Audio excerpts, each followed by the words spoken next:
CS అంటే chief secretary అంటే ఐఏఎస్లకు అందరికీ ఒక పెద్దన్నగా చెప్పవచ్చు. అంటే ఎమ్మెల్యేలకు పెద్దన్న, చీఫ్ మినిస్టర్ ఎట్లయితాడో రాష్ట్రంలో పరిపాలనకు సంబంధించి అధికారులందరూ, కలెక్టర్లు, ఐపీఎస్లు, మిగతా అన్ని వర్గాలకు సంబంధించి ఒక పెద్ద దిక్కుగా రాష్ట్రానికి సిఎస్ ఉంటాడు. ఈ సిఎస్ మొత్తం సిఎస్ ఆధ్వర్యంలోనే సీఎంకు చెప్పిన నిర్ణయాల మేరకు సిఎస్ మొత్తం కూడా రాష్ట్రంలో పరిపాలనా వ్యవస్థను చూడడం జరుగుతుంది. అంత పెద్ద పోస్టు శాంతికుమార్ గారు ఉన్నారు. ఆ శాంతకుమార్ గారు రిటైర్ అయ్యే పరిస్థితి ఉంది. రిటైర్మెంట్కు దగ్గర వచ్చి ఇంకా నెక్స్ట్ మంత్లో రిటైర్ అవుతారు. కాబట్టి కొత్త సిఎస్గా రామకృష్ణారావు గారిని నియమించడం జరిగింది. ఈయన ఆర్థిక శాఖలో ఒక కీలకమైన అధికారిగా ఉన్నారు. 14 బడ్జెట్లు రూపొందించడం అంటే మామూలు విషయం కాదు. ఆయన మేధస్సు ఇప్పుడు రాష్ట్రానికి ఉపయోగపడాలని కోరుకోవాలి.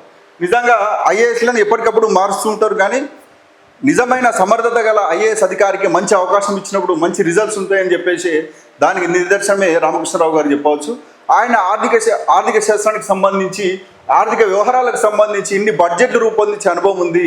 అసలు రూపాయి రాక రూపాయి పోకడా అంటే బడ్జెట్కి సంబంధించిన రెవెన్యూ ఎట్లుంటాయి, బడ్జెట్ను ఏ రకంగా సంపద సృష్టించాలి, సంపదను పేదలకు ఎలా వంచాలనే నిర్ణయాలు ఉంటాయి. కాబట్టి ఇంత అనుభవం ఉన్న వ్యక్తి రాష్ట్రానికి అవసరం. కాబట్టి ఈయన సేవలతోటి రాష్ట్రం ముందుకు వెళ్ళాలని కోరుకుందాం.